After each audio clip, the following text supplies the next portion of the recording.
3/138 edited.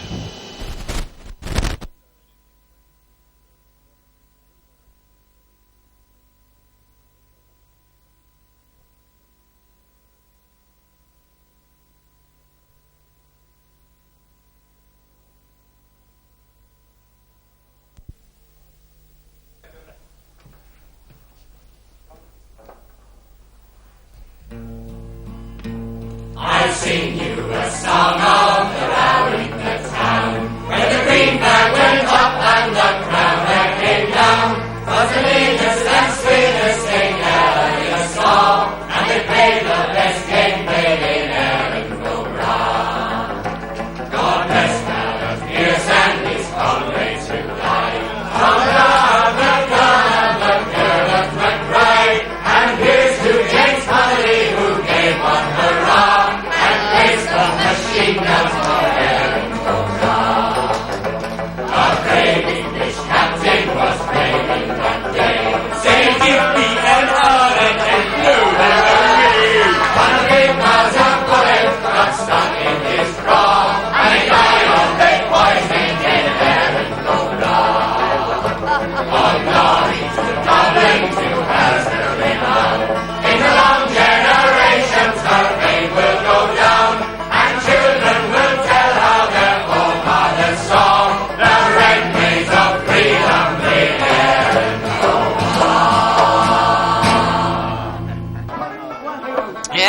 Glorious days, Mr. Mulcahy. Glorious days, Mr. O'Flanagan. Our days. I was just telling my grandson yesterday what I said to Pierce in the GPO. You're a lucky man, Mr. O'Flanagan. I can never get a soul to listen. Now, about Miss, my grandson's only 18 months old, but it's just as well to give him a good grounding of history. Young man, mind me Guinness. It's too late for you to be out anyway, Grandpa. You should be home in your bed.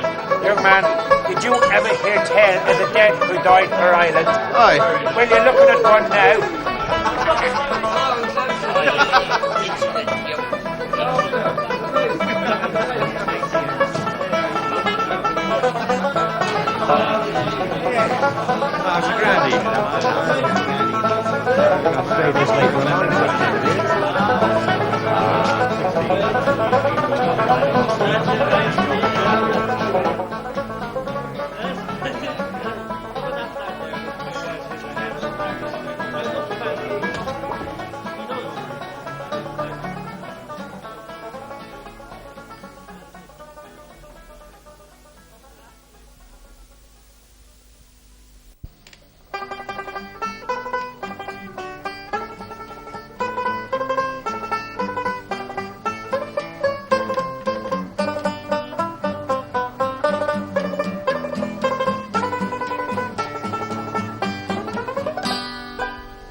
Right now, the Irishmen in the trenches are calling to you. Now, why not join the British Army for the period of the war? You'll like it. Your friends will like it. The Kaiser will hate it. But what about you? Are you going to do your bit for the empire on which the sun never sets? Never sets? It never even rises on our tenement. What about you then? Yes, King Neater in the sun, with a war going on. About cheer! Quick, march! He's a general at least. Oh, it's tough on you, mister. You two men should be ashamed of yourselves. Lounging around the street when England needs every able-bodied man at the front. Well, now, sure, sir, there couldn't be a front, unless some of us stayed at the back. Come, hail or rain or wind or snow, we're not going out to Flanders, oh, there's fighting in Dublin to be done. Sergeants and commanders go. And let Englishmen for England fight. It's just about time they start, we know. Our wishes on the jolly good night. And there and then we parted home. I know what you're thinking, Price. You're thinking you'd like to rush down there and clap those fellows into jail, what?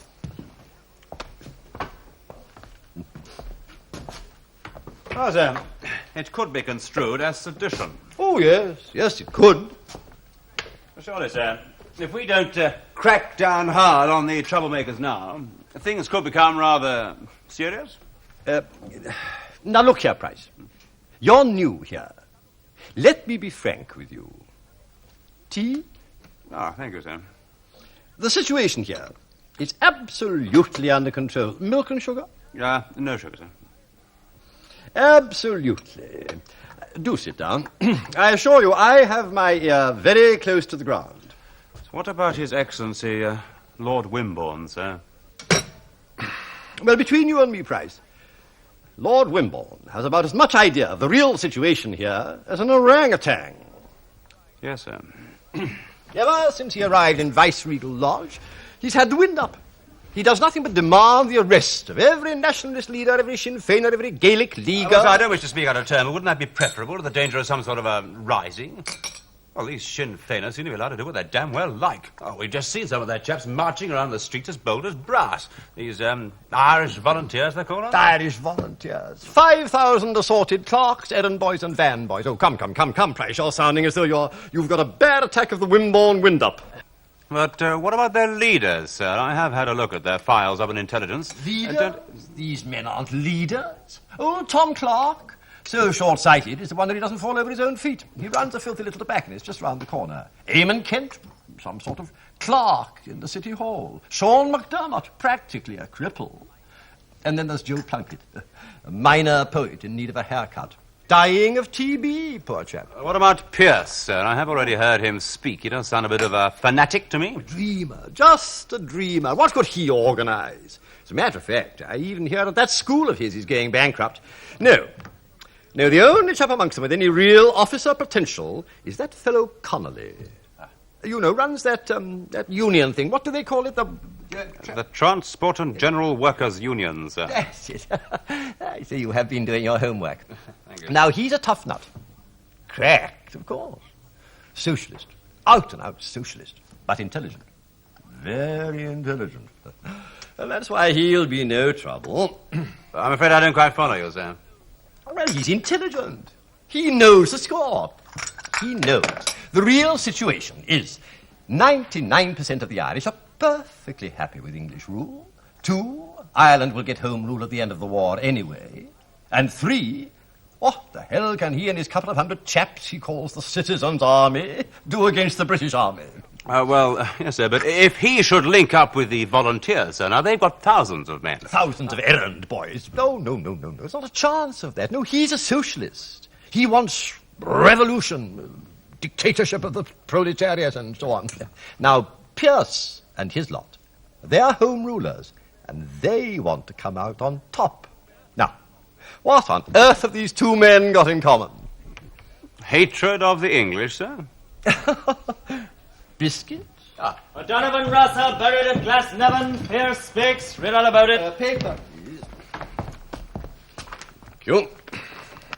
It has seemed right, before we turn away from this place, in which we have laid the mortal remains of O'Donovan Russell, that one among us, in the name of all, should endeavour to formulate the thought and the hope that are in us as we stand around his grave. I propose to you then that here by the grave of this unrepentant Fenian, we renew our baptismal vows deliberately. Here we avow ourselves as he avowed himself in the Duck. Irishmen of one allegiance only.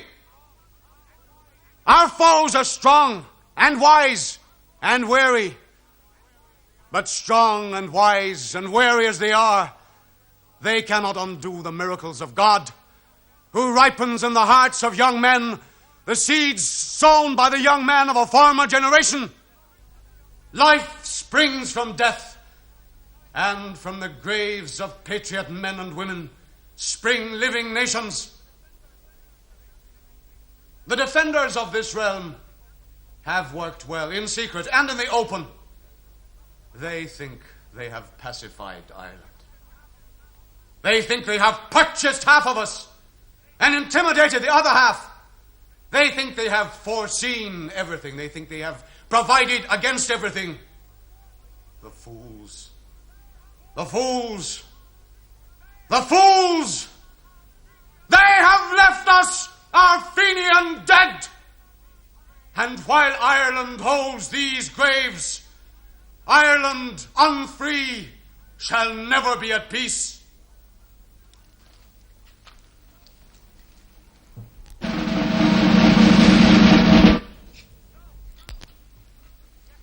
No!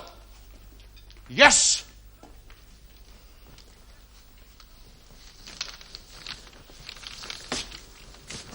Easter, 1916. Plunkett has already drawn up the master plan for seizing Dublin. We hold it until the rest of the country rises, and then we'll drive the English into the sea. And we want you to join us. You're mad. Quite mad. What do you want, to be a martyr? Ireland is losing All its soul. right, go ahead, attack Dublin Castle, you and Joe Plunkett, but do it on your own.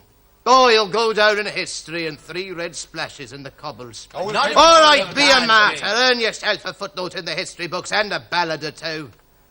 But don't expect me or any man of the Citizen Army to join you. We won't be alone. There's over 10,000 men under arms in the Irish Volunteers. Under arms, you call it. You know as well as I do that only 1 man in 10 has got a rifle. How much Do you think you could drive the English into the sea with pikes? The Germans have already promised a shipload of arms, including artillery.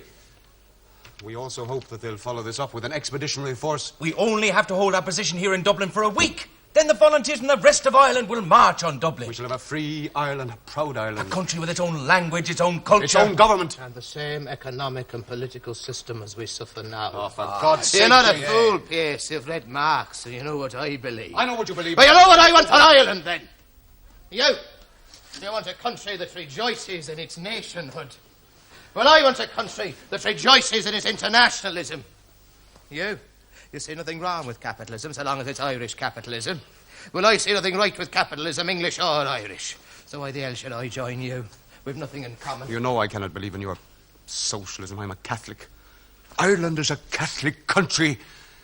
It'll never be a socialist country in 1,000 years. That's not true. Socialism gains strength every day in Ireland. You think you'll live to see socialism in Ireland in your lifetime? No, but my children may. James, if you join us, we'll give you supreme military command of the Citizen Army and the volunteers. No, I am not prepared to destroy Irish socialism for the promise of 12 hours of military glory and the dubious honour of an English firing squad. But if we succeed... You know as well as I do that most people couldn't care a twopenny fart for us.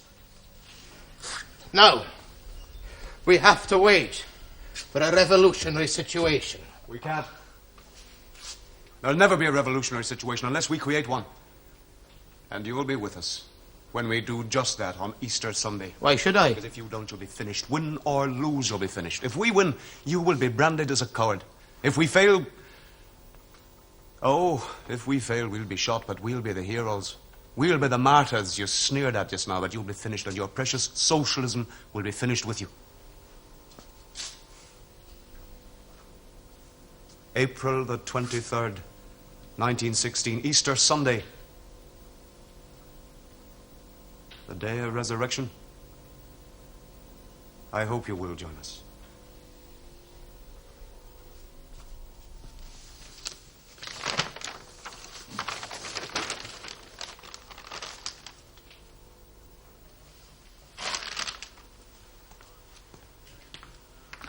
All companies of the Irish Citizen Army are parading in full uniform outside Liberty Hall on Monday, April the 24th. Full equipment will be carried by all ranks to include rations for 24 hours. Signed, James Connolly, Commandant Irish Citizen Army. And men, this is mobilisation. On Monday, we shall be marching out alongside our brothers in the Irish Volunteers. It's going to be hard, but at least we shall be fighting on our own terms. Behind barricades in the houses and small commandos, the way we trained. You'll be on the rooftops and we'll tunnel through from house to house, so we'll never be in the open. But remember, when you do snipe your first man, don't stand up and sing God Save Ireland. Because if you do, it'll be the very last thing you ever manage in this life. Have you any questions, then? Sir, what chance have we got, sir? Very little, O'Donoghue, from the look of that bomb you've just made. But if we should win, hang on to your rifles. We'll need them. Dismiss.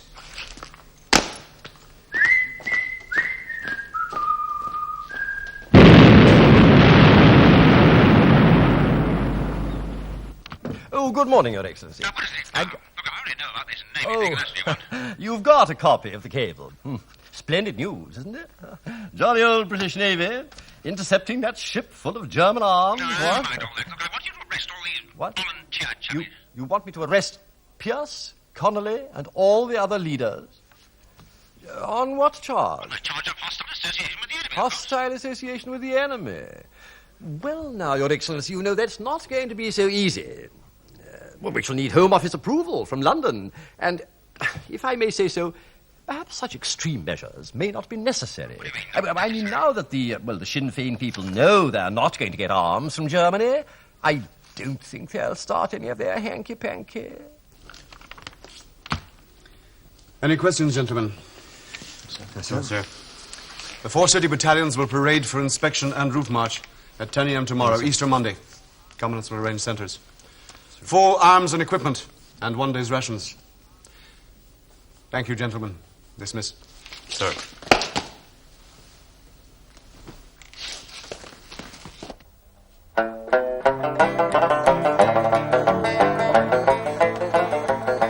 As down the glen one Easter morn to a city fair on I spied the lines of marching men in squadrons passing by. No fife did hum, no battle drum did sound its loud tattoo, but the Angelus bell o'er the Liffey swell rang out in the foggy.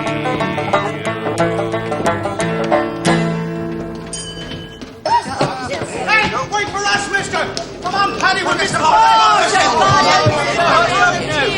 We can do without this Easter morning. Sure is mad you are to be out marching on a day like this. Man, Ireland is more important than a bit of a holiday. Ireland will still be here in 100 years' time, and you and I would. Nor certainly the road next stop.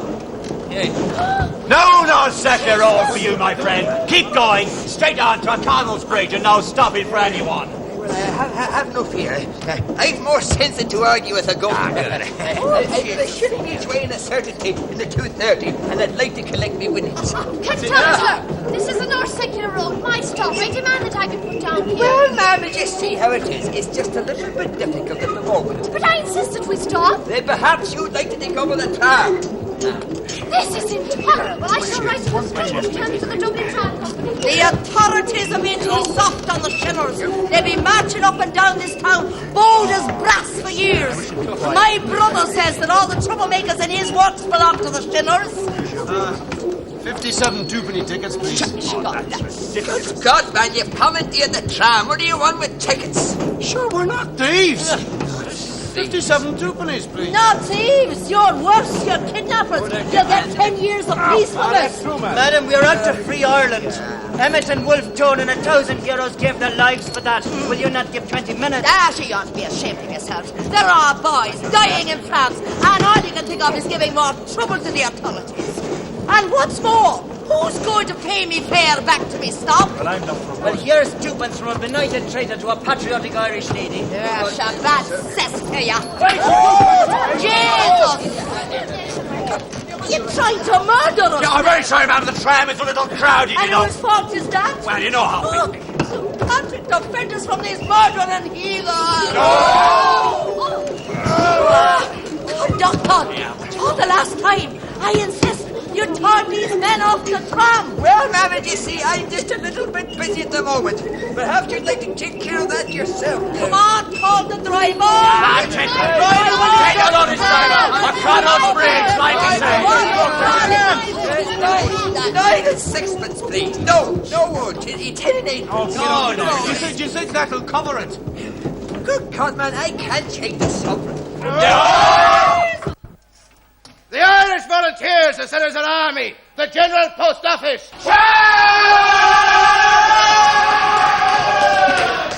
Now, you would think that a body of grown men would have more to do at a time than run about with pop guns on Easter Monday.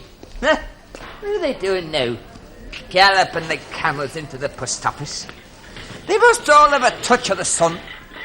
They can't all want postage stamps. And they can't want the time because of the clock on the window. Something brewing, Mr. O'Flanagan. Something brewing. You're the clever one. There's always something brewing in Dublin. And I don't just mean Guinness. Now, there's something brewing, Jack. There's something... Hey. All those hoity-toity young girl clerks is coming out now, Jack. Lovely girls, Jack. Lovely girls, everyone. Well, the boys must be out for trouble, that's for sure. Come on, Jack. You can buy me a pint of porter before the coming day of the breweries. Oh, glory be to God. Would you look at them smashing all the lovely windows, the hooligans? Well, we'd best be off. The constabulary will be along in a moment to tap them all on the heads as naughty boys and pack them off home. And they're fearful big fellas, some of these constables. And they won't take too much care whose heads they're laying their truncheons across. Hold hard a minute. There's some little fellow coming up with a bit of paper. There they are, the murdering heathen. What I've suffered at their hands this day, you'd not believe. They ought to be shot, every man jack of them. Shut your blather, woman. I want to hear what he's reading. The Provisional Government of the Irish Republic to the people of Ireland. Irish Republic, indeed. Sure isn't King George still on his throne? Irishmen and Irish women, in the name of God and of the dead generations from which he receives her old tradition of nationhood, Ireland, through us, summons her children to her flag and strikes for her freedom. We declare the right of the people of Ireland to the ownership of Ireland and to the unfettered control of Irish destinies to be sovereign and indefeasible. We hereby proclaim the Irish Republic as a sovereign, independent state, and we pledge our lives and the lives of our comrades in arms to the cause of its freedom, of its welfare, of its exaltation among the nations. Signed on behalf of the Provisional Government, Thomas J. Clark, Sean MacDermott, Thomas MacDonough, P.H. Pearce, Eamon Kent, James Connolly, Joseph Plunkett.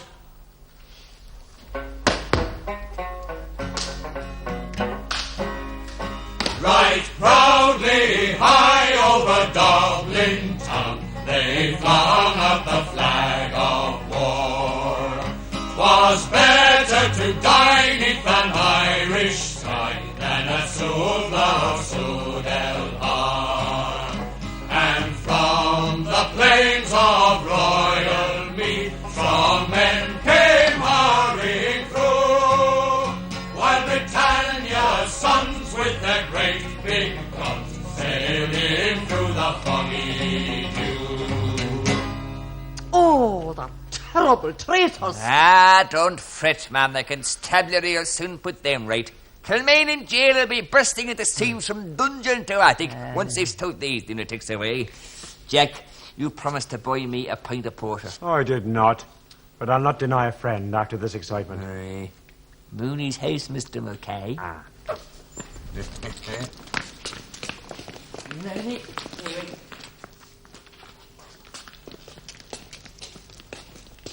Perhaps you'd care to join us, ma'am.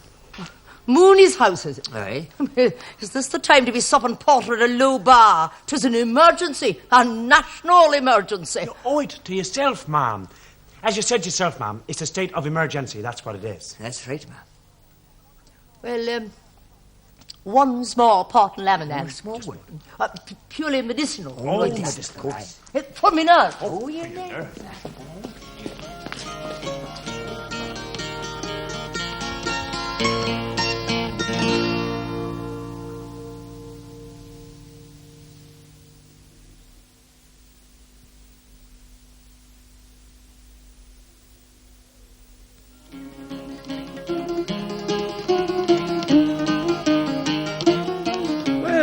It's quite obvious there's going to be no trouble today. Oh, why do you say that, sir?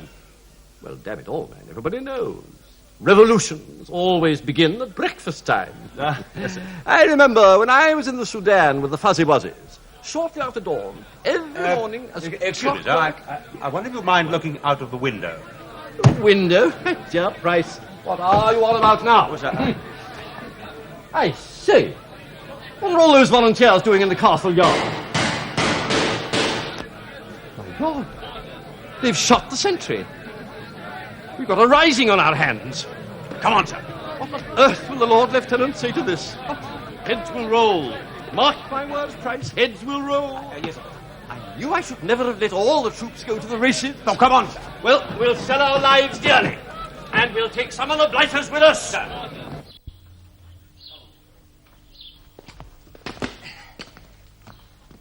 Hey, you there! If you're any bloody good at all, why don't you come in and fight for Ireland? So the fight's on then. Is everyone out? They are that. Come and join us. But I'm a volunteer and I'm looking for my own company. Now, won't this place do as well as any other? That is, if we want to fight at all. Aye, right. Shigod. I'm with you then. Good man, good man. The new recruit here, Mr. Malin. O'Brien's the name, sir. Good. Well, he can help these men to dig in. A good trench, mind you. Give yourselves plenty of arse room. Right. Hey, what's that you've got there? A samurai sword. A samurai what? A samurai sword. It's a Japanese battle sword. O'Brien! Sir. Put that devilish thing away. You're not auditioning for the Mikado now. Sir. That's a fine weapon, though. Where'd you get it? Lawler's in Sackville Street, 7 and 6. Oh, you're a lucky man. Me martini rifle cost me £3. Mine cost 4. Well, that's a capitalist society all over for you. Come a socialist republic, a rebel will be able to buy his gun at a fair and reasonable price. That's true, Jack. A socialist republic? Aye. A free island's just the start, you know. After that, we'll have a general strike. I'm not going back to the docks after this. 12 bob for a 60-hour week and 2 bob dock for bank holidays. Right. What's a general strike, O'Leary?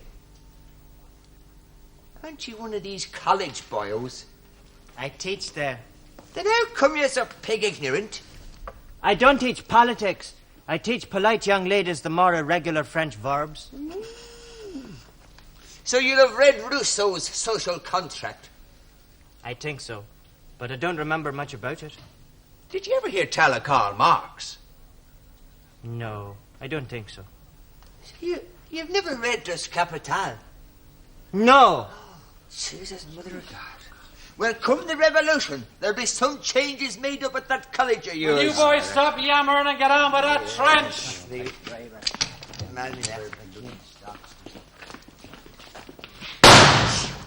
I got him, Michael! I got him! Oh, who? The miserable constable hanging around the gate. Dropped him with one shot, clean through the head. But he wasn't armed. Nonsense, he had a truncheon, didn't he? Now look, we may be attacked at any moment, and I haven't got anything for a good hand-to-hand scrap. I need some sort of stabbing weapon for close quarter work. Something with a good sharp edge on it. What's that? That's a samurai sword, ma'am. Yours? Yes, ma'am. Would you like to borrow it? I think you'll find it satisfactory. How do you use it? Well, ma'am, sort of...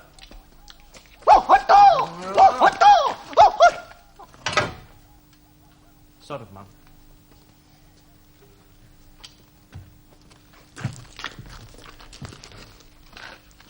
Splendid. Just what I need. Those about to die salute you. better get back to my dratted girls in the summer house and hurry supper along. There'll be ham and salad at 7 o'clock sharp. Now remember, we may be attacked at any moment, so keep your eyes skinned and fire on anyone in uniform. Right? Right, ma'am. Right. My, but she's a very bloodthirsty woman. I only hope she doesn't spot a postman. Hey, you!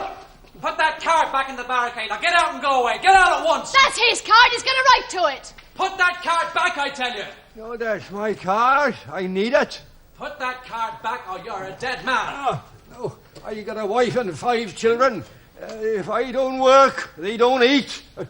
Put that card back. I'll count to 4 and you're a dead man. No! I need me card. 1. Oh. 2.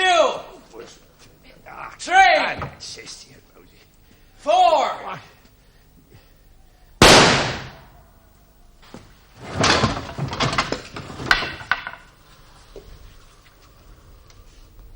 He's dead.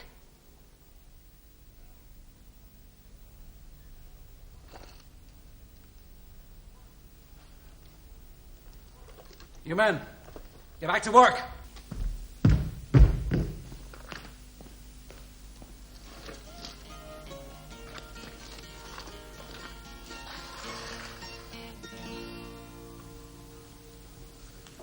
Dispatch from Commandant Daly, sir. He's established his headquarters in the forecourts and stationed his outposts in Church Street and North King Street, sir.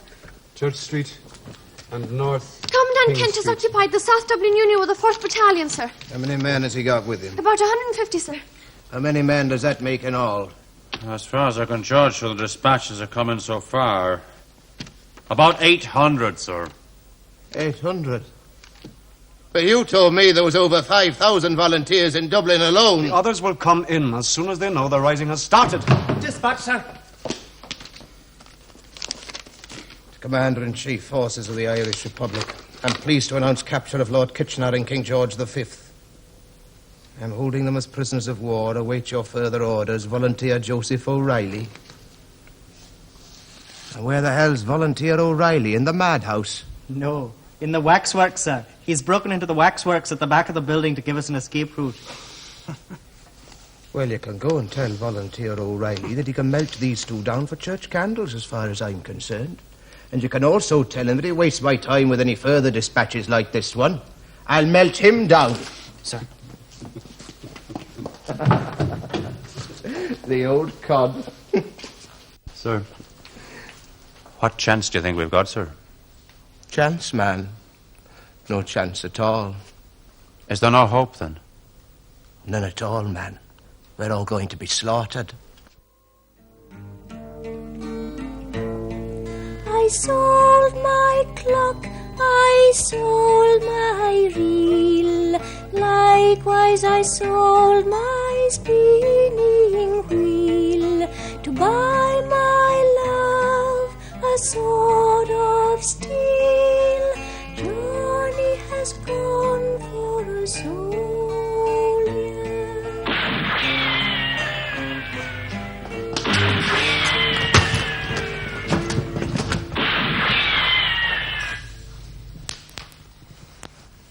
Pray for us sinners now and at the hour of our death. I don't want to die. You'll be all right, Johnny. There's 12 inches of stone wall between us and them bullets. We'll get our own back when the Germans land. I hope they hurry up about it. I'm getting tired of knocking hell out of the English all on me own.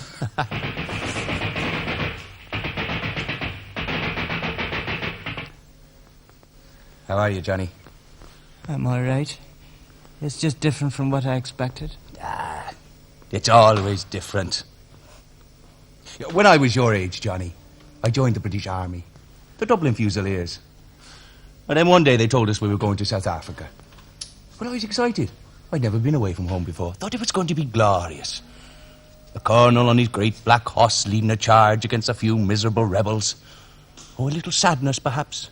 With me against a red and gold sunset on the veldt, winging a last post to the rising moon for a dead comrade. And a chest full of medals and home to the girl I left behind. You're an awful old liar, Frank.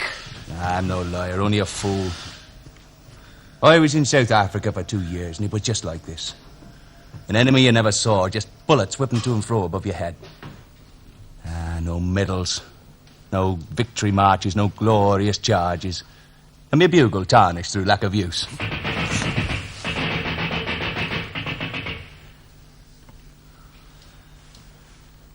Was you afraid, Frank? Of course I was afraid. I wet my pants the first time the Boers fired on us. If I hadn't even been more frightened of the Sergeant Major, I'd run all the way back to Dublin. I'm afraid. Yeah, we all are, Johnny. I'd be off home to me tea right now if it wasn't for the old woman. I promised to take her to Sandy Mount Strand. This is nothing to what she'll give me when I get back home. Hey, Johnny, sit. Hey, give us your field dressing, quick. Tell me, Mother. Tell me, Mother. Hey, you'll be all right, Johnny. We'll get you to the hospital. Yes, have mercy on my soul.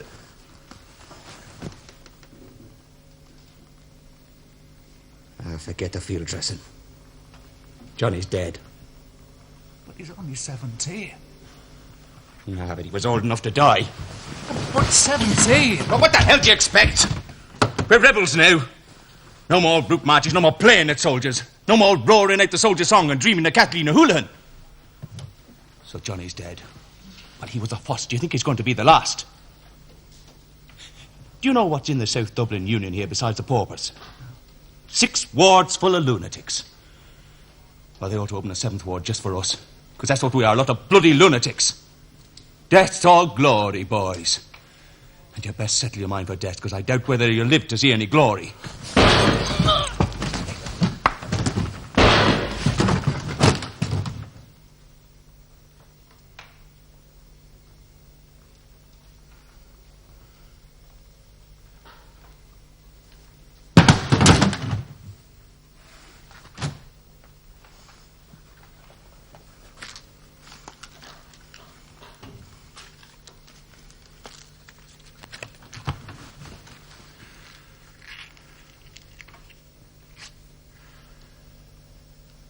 Soldiers are we,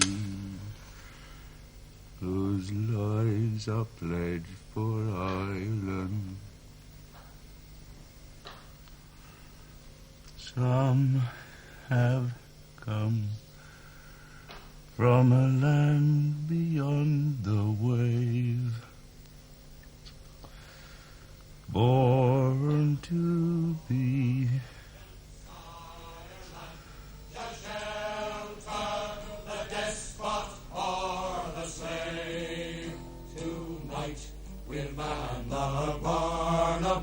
in Erin's cause come woe or wail, mid cannons roar and rifles peal. We'll chant a soldier's song. I don't wanna be a soldier. I don't wanna go to war. I'd rather hang around Piccadilly Underground, living off the earnings of an high-born lady. I don't want to pain it up the eye.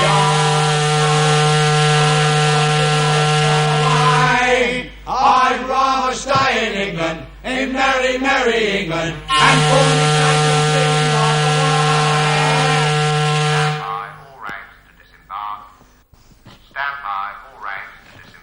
Hey, you got a snap, Jack?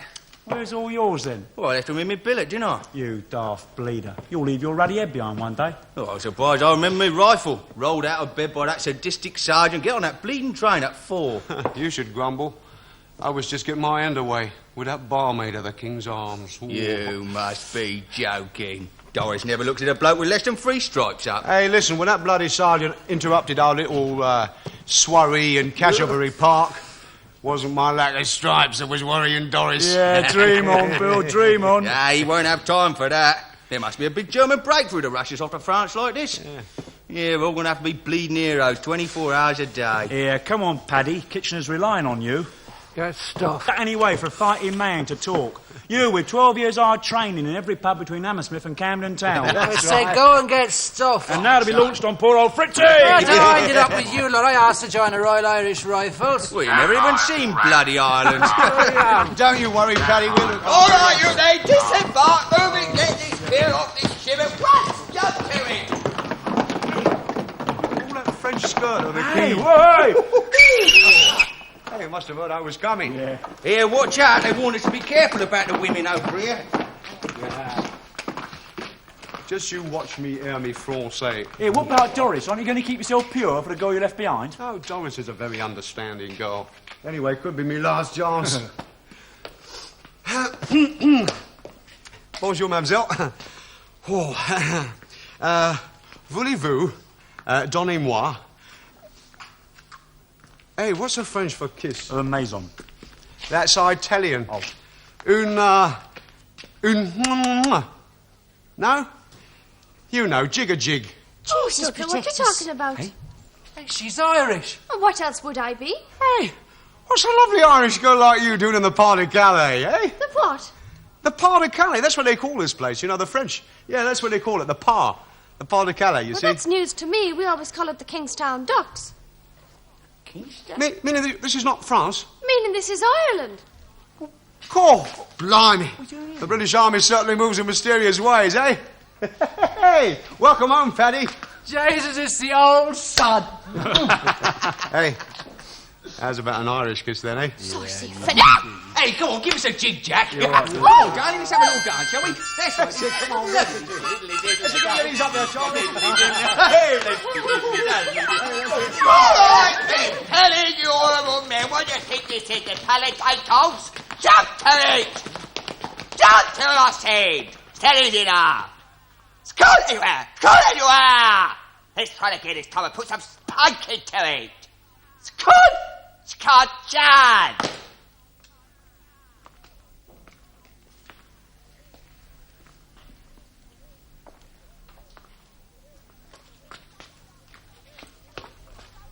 Are you smoking, soldier? No, Sergeant. What's that then, Scotch mist? Burn out, you horrible man! You're on parade, you know! How much are you? You think it's funny, son? I'm not laughing. What the hell do you think? What do you think you're doing standing here, ladies? You kids stand here. Move it now. Come to ready for inspection, sir. Thank you, Sergeant. Stand the men at ease, please. Good! Steady it, ice! Stand easy. Now, I'm sure you're all wondering what we are doing here in Ireland. Yeah, well, actually, we star followers are nearly as much in the dark as you fellas. But this is the bare bones of the situation. Now, it seems...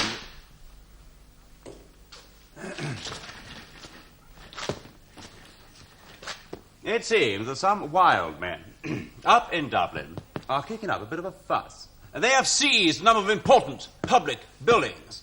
And they've set up what they call an Irish Republic. I need hardly tell you this is something the British government's not going to stand for. We've always played fair by the Irish, and now in the middle of the war, they suddenly upped and kicked us in the balls. Noise front! Yeah, thank you, Sergeant. Sir. Sir, it is up to us to teach them to stick to the rules in future, what? We're going to slap them down. How? Now, we don't actually know how many of these chappies there are. Nor do we know exactly where they are. Nor do we know whether Jerry intends sending over any of his chaps to join in the fun, so we've got to play the whole thing by ear. And it does rather look as if the wicket could be pretty sticky. Now, some of these fellows won't even be wearing proper uniforms, so don't take any chances with any suspicious-looking civilians. Don't, in fact, trust anybody. Well, most Dubliners are as loyal as you or I. But they are all enemies now. So I don't want any false sentiment from you chaps about this business. We are here to give them a bloody nose. Now, the general plan of campaign is to drive a wedge through the city from south to north, from south to north, and to winkle the blighters out of their hidey holes. It'll be tough, hard work, but jolly good training when we get over to France for the real thing. And remember, the sooner we finish this job, the sooner we can have a crack at the Boche himself. So, good luck, chaps, and jolly good hunting. Carry on, please, son. Scoot! Scoot, John! Thank you, Sergeant.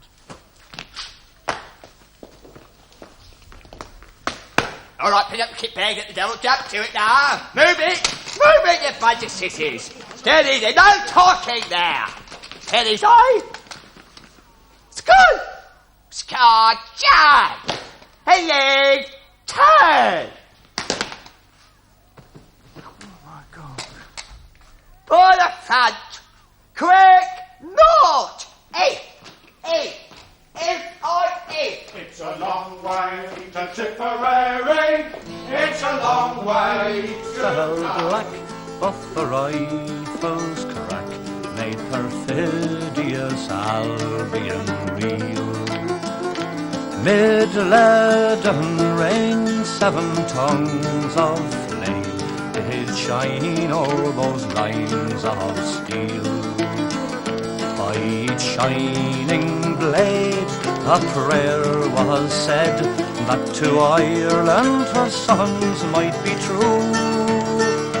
And when morning broke, still the war flag shook its folds in the foggy dew.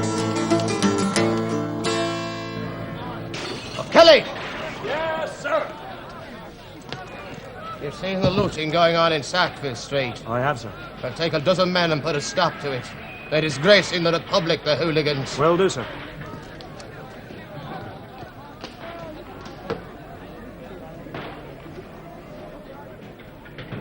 Hold on, James. We'd better go and see that the prisoners have no complaints. What's the tally now? 5 Tommies, a sergeant, a lieutenant, and an army doctor. Disgrace in the Republic, indeed. So a few fat shopkeepers got to go to the trouble of claiming on their insurance policies. So that's theft, Brennan. Theft from robbers. How many of those people out there have got a warm coat to their backs? How many got a blanket to their beds? How many got a full belly? You talk like an anarchist. Anarchist be buggered, I'm a socialist. Those people out there are showing the police that it's possible to have a bit of bliss before passing over. Out there now, happiness is a gallon of whiskey or a feather boa or a dozen of silk shirts. Let them gut every store in Sackville Street. Let them see how bitter their poverty is. If we let them loot for a week, there wouldn't be a man of them would ever believe in a priest again. You heard the proclamation. What sort of a country can we build on looters? What sort of a country can we build on Pierce? Well, he's a brilliant man. Yeah, so bloody brilliant he's never told us what we're fighting for. Well, you know what we're fighting for. We're fighting to get rid of the English. That's what we're fighting against. Now, what are we fighting for? Compulsory Gaelic and festivals of Irish dancing? Well, we're not fighting so a lot of looters can get off scot-free. And why not? They wouldn't listen to us, sir. There's hundreds of them down there. They're carrying their stuff away in old prams and carts. There's even one old lad selling a tray full of gold watches at 6p apiece. I know, I've seen them myself. Did you shoot one as a warning? No, sir. We shot over their heads. Well, that's useless. You gotta shoot one of the ringleaders as an example. You're relieved. Yes, sir. Oh, come on, O'Kelly. We're not all soldiers. Here, I got an important job for you. Get some buckets, mix up some paste, and go and stick these proclamations up wherever you can in the centre of Dublin. Very good, sir. Ah, cheer up, O'Kelly. It's an honourable job. Bill Poster to the Republic. We'll make you Minister of Information on the new government.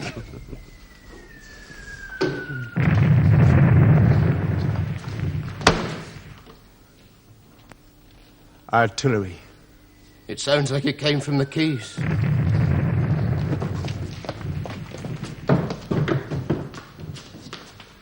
You told me the English would never use artillery! I'll deal with those damn looters myself.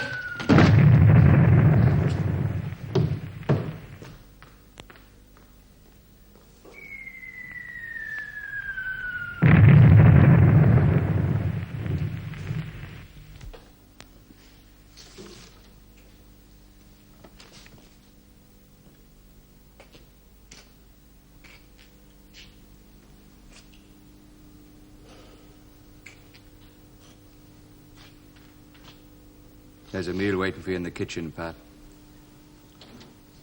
Thank you, John. You ought to get some rest. We haven't slept at all since Sunday night. There'll be time for that. Time soon enough. We did do the right thing, didn't we? The right thing? The rising, man. You know, Joe, at this minute, down along the quays, there are scores of women and girls carrying ammunition and explosives for us. Upstairs, there's a boy. I've tried to send him home a dozen times, but he won't go. He's 12 years old. There's Connolly's son, Rory, 15, fighting for Eamon Kent. And there's the Countess and her women down at the College of Surgeons. And against us, 20,000 English troops with machine guns and artillery. Oh, we'll die, most of us. They'll win this battle. But we'll win the war. There's no victory in shilling women and children. When we're dead, those people out there, they'll blame us for everything. They'll call us fools, madmen. But in a year or 2 years, they'll see the meaning of what we tried to do. And on that day, Ireland will realize we were not madmen. And on that day, Ireland will be free.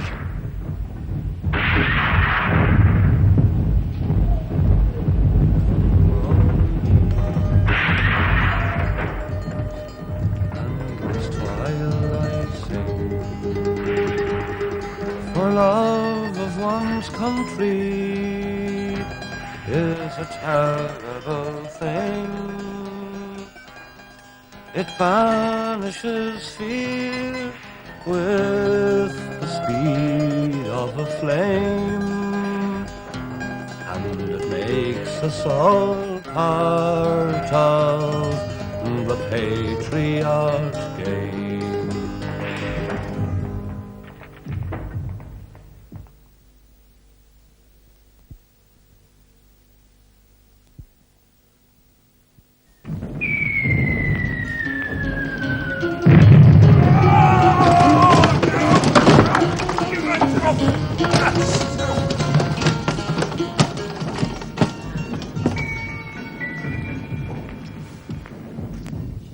God. Oh, God. I never did have any luck. All the best stuff had gone when I got there. There's hardly anything left for poor little Nora. Ah, but that's a fine pair of boots you have there, ma'am.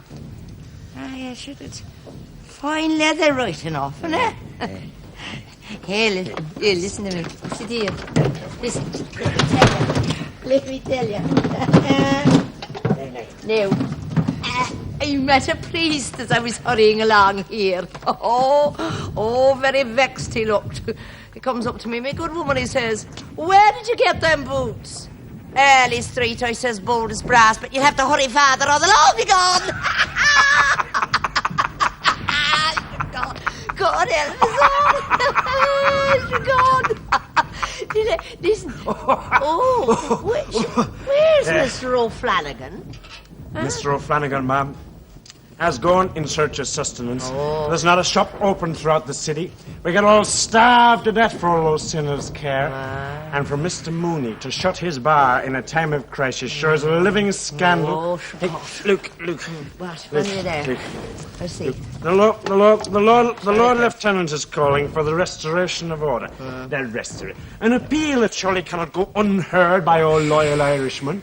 But what does Mr. Mooney do? Does he show his patriotism? He does not. He clears his bars and ups with his shutters. Believe me, ma'am, from one that knows, that is the sure way to chaos and anarchy.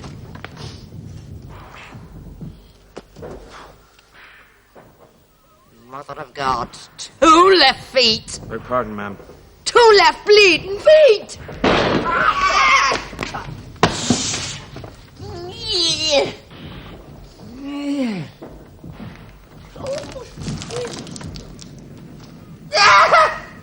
The bastards! The wasteful bastards! The wasteful bloody bastards! Ladies present, Mr. O'Flanagan. Ladies present. The Shh. Oh, the wasteful bastards! That any Irishman should allow such a thing. A whole beautiful gallon of Power's gold liver shot from me hands by those murdering rebels. You'll be right. That the British government should allow such a thing. The British government, Mr. O'Flanagan, has indeed lost its grip when a man cannot walk upon his lawful occasions with a bottle of Power's gold label. Chaos and anarchy, Mr. Mulcahy. Chaos and bloody anarchy. Oh, I believe it. Hey. Hey, what's the say? Oh, this over. Come on. Hey, what? I heard tell from a feller that the Germans had landed at Kingstown. Oh, thousands and thousands and thousands of them marching into Dublin. And he said that the Orangemen were on the way from Belfast. No, shucks, glory be to God. And he said that he'd heard it from another feller, who'd heard it from his wife's sister, who'd heard it from the chief constable, that the Archbishop of Dublin and the Pope himself had committed suicide. No, shucks, God, between us all and ham. Oh, hail, holy queen. Well, I'm not surprised to hear it. And any man who'll fire in a gallon of gold label, I'll stop short at no iniquity. Oh, God help. There's not a little dog or a cat left living in Camden Street. Sure, there's many and any a woman that's going to be sorry for this war tonight, and their little pets died on her.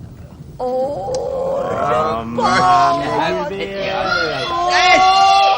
They've broken into Cleary's! Come on now, they've broken into Cleary's! Did you hear that? Us will get a drop of something in Cleary's to steady our nerves. Yes, Come with on, the get Germans marching from the south and the Orangemen from the north.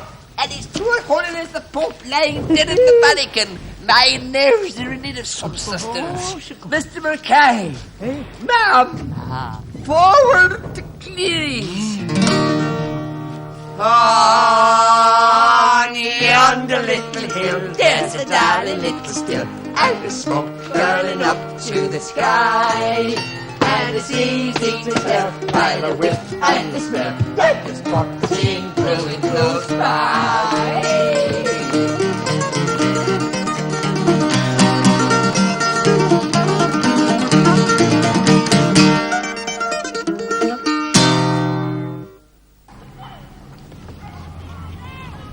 They should all be in their beds. It's long past their bedtime.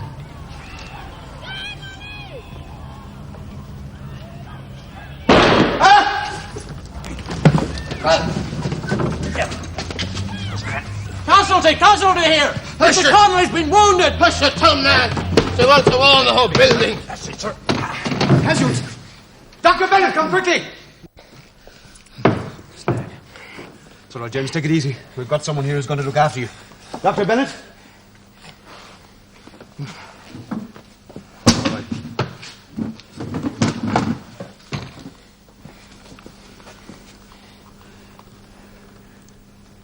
It's all right, the wound's not serious. The bullet's gone straight through. But he shouldn't be moved tonight. You two, go downstairs and fetch some blankets. We'll make up a bed for Mr. Connolly on the floor here. Yes, sir. Right. I'll trust this English quack to patch me up then. Ah, come on, James, chin up. You'll want to be on your feet for the victory parade. Well, I'm glad we captured you. I knew you'd come in useful. Half of Sackville Street is burning out there.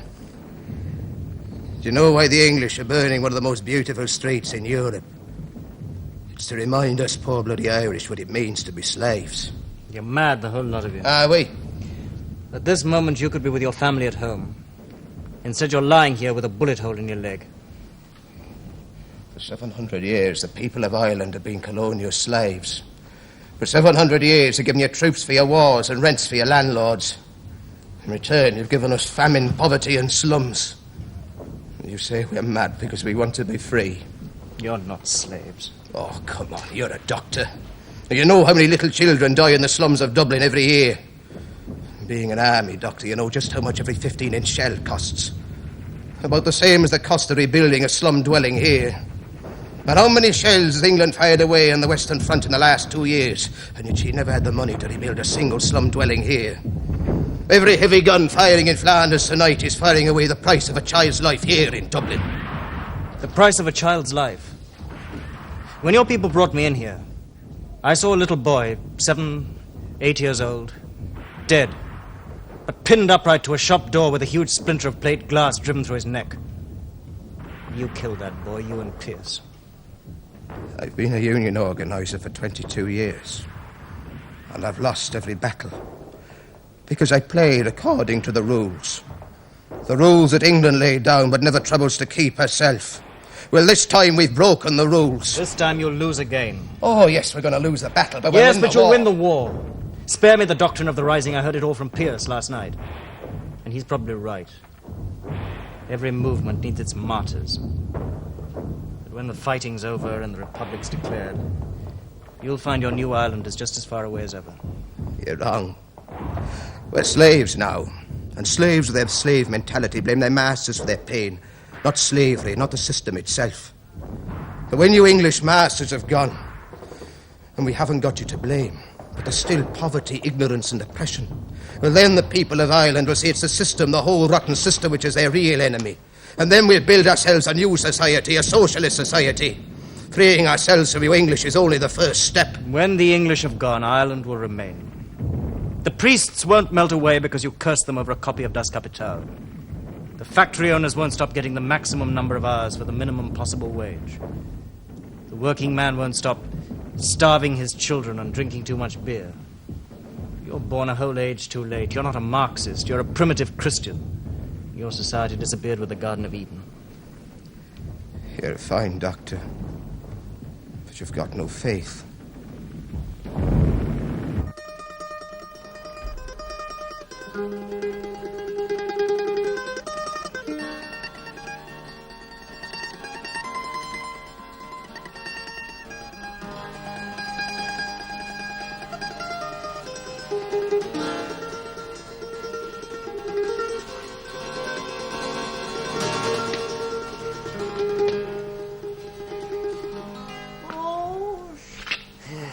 Holy Mother of God.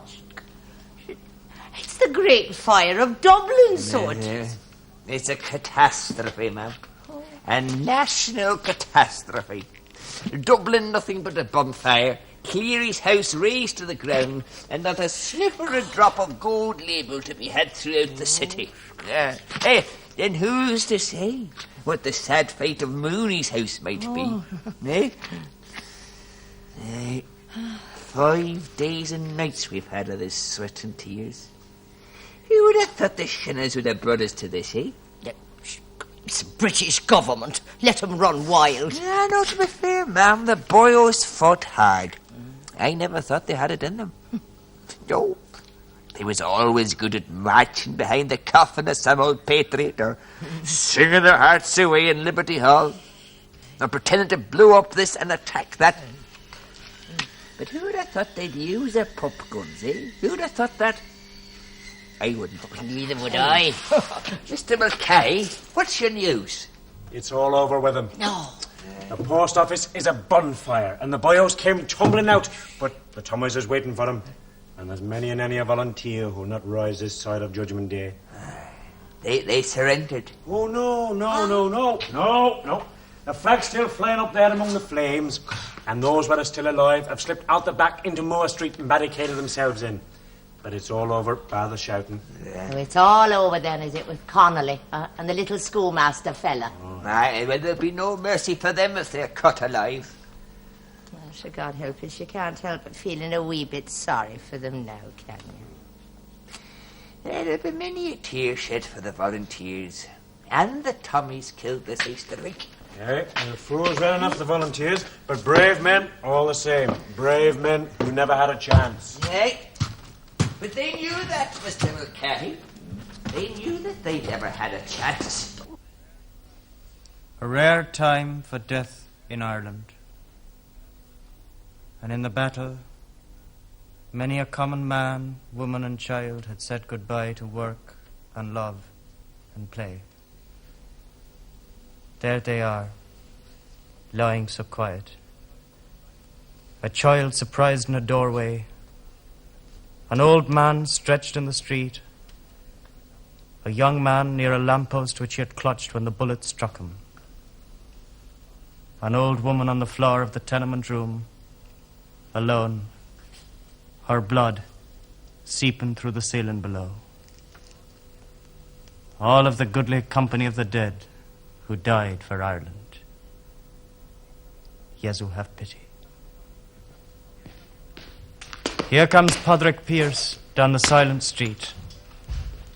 He wears a topcoat, for the Easter sun has gone west, and a nipping breeze blows. The sky has gone black, and the rain was fallen. Cold rain, with the sting of vanishing winter in it. Along the silent, empty street, small groups of men come marching. They're tired, tatty, tattered and sleepy. Hungry shadows of the trim, neat, steady volunteers who marched the opposite way a week ago. They marched silent. No whistle or lilt came from any parched lips or dried throat.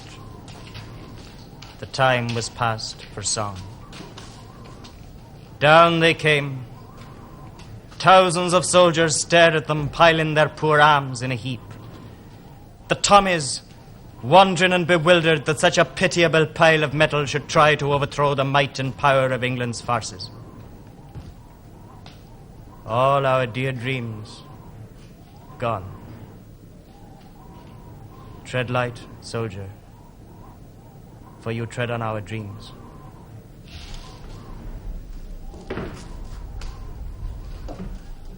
All right, line up. Let's have a look at you. Come on, line up. Come on, bloody Irish Army. Come on. Let's have a look at you, eh? What's this, eh? Joseph Mary Plunkett, his last will and testament. It's awful bastard, are you, Joseph Mary? Well, I haven't got much to say for yourself, have you? What about the rest of you? Eh, by the right, present wills. All right, let's have a look at you. Anybody want to see the animals, eh?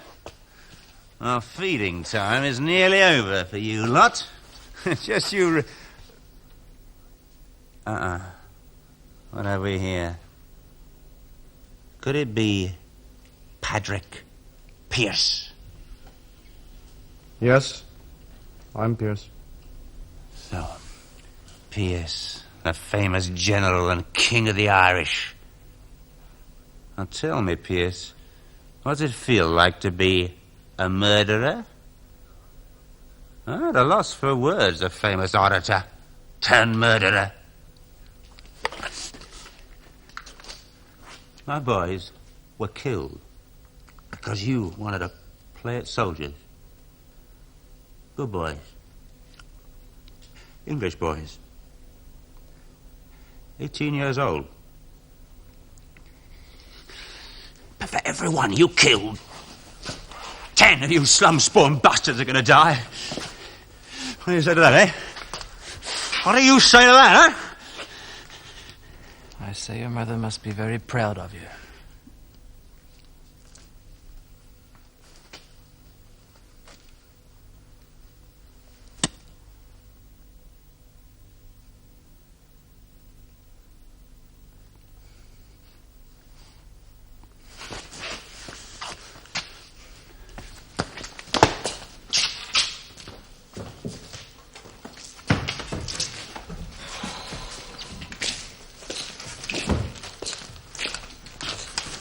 Cigarette, Paddy. Don't be too hard on him. He lost half his men at Mount Street Bridge. He's been drinking ever since. We didn't ask you to come here, you know. Didn't ask us? Blimey, you only took over Dublin. What do you expect us to do? Sit back and lecture? We did more than that. We declared war on England. You daft bleeder. What do you want to do that for? We want to be free of England. You really are daft, then. You'd have a home rule at the end of the war. And you've had it now. We'll have to sit on you. Padraig Pearse, Have you anything to say to this court before sentence is passed upon you? When I was a child of 10, I went down on my knees by my bedside one night, and I promised God that I would devote my life to an effort to free my country. I have kept that promise, and we went out to fight. I am glad that we did. We seem to have lost, but we have not lost. To refuse to fight is to lose. To fight is to win. We have kept faith with the past and handed on a tradition to the future.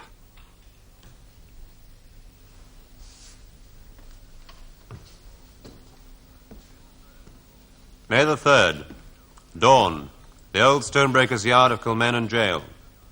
Thomas MacDonough, Thomas Clark, and Patrick Pearce, shot. May the 4th, Willie Pearce, Joseph O'Hanlon, Edward Daly, and Joseph Plunkett, shot. May the 5th, Major John McBride, shot. May the 8th, Eamon Kent, Michael Mallin, John Houston, and Cornelius Colbert, shot. May the 12th, Sean McDermott and James Connolly, shot.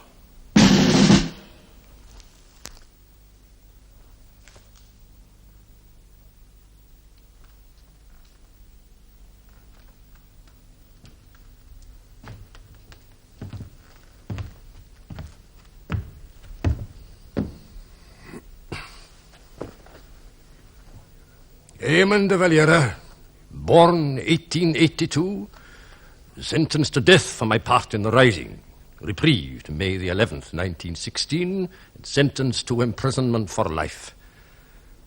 Present occupation, President of the Republic of Eire. More than 500 Irish men and women were killed in the fighting in Dublin. The majority of them civilians, amongst them many children. 100,000 people, 1/3 of Dublin's population, had to be put on public relief. But Sir James Maxwell and the martyrs of Easter week had done their work well, and Ireland is now an independent republic. As president, I live and work in the former vice-regal lodge, not, I imagine, a residence of which James Connolly would have approved. The Republic can, I suppose, be considered my creation. Although now in my 88th year, I sometimes wonder what sort of an Ireland Connolly would have built had he lived. And much though I mourn the man, his vision I cannot grieve for. It is now 53 years since the rising, but every year at Easter, we remember the heroes of that week when Dublin's skies reddened with the promise of a coming freedom.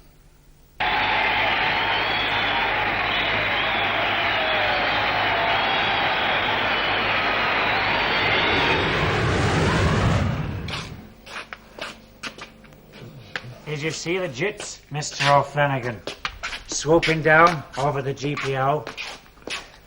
Our boys they were, paying their homage to us heroes of Easter week. We were heroes. Heroes.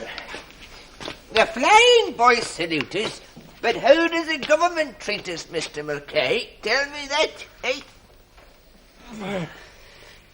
Shameful, Mr. O'Flanagan. Shameful. Guinness, 3 and 2p a pint. Powers Gold label astronomical. And a pension that wouldn't keep breath in a teetotal hermit. And the board rejecting again our claim for a supplementary pension for fighting for our country in Easter week. Shameful treatment, Mr. O'Flanagan. Shameful treatment. Fought like lions we did. And not a wink of sleep for 5 days and nights. The GPO, Mount Street Bridge, the South Dublin Union. Fought till their ammunition ran out. Then hand to hand with bayonet and pike. They just don't know the sacrifices, Mr. O'Flanagan. The sacrifices. I've an idea. Now that we've got our uniforms on, how about nipping over to Mooney's house and see if someone feels shamed into buying us a jar or two? Good idea. Hey, and as we go, let's sing one of our old songs, like we did in the GPO. What did we sing? See who comes over. See who comes over the red blossoms heather, the green banners kissing the pure mountain air. Heads erect, eyes to front, stepping proudly together. Freedom sits throned on each proud spirit there. See who comes over the red blossom heather, the green banners kissing the pure mountain air. Heads erect, eyes to front, stepping proudly together. Freedom sits throned on each proud spirit there. All round there is wide, like rivers of beauty they flow through each glen. From mountain and valley, this liberty's valley. Out and make way for lonely and men. From mountain and valley, this liberty's valley. Out and make way for the lonely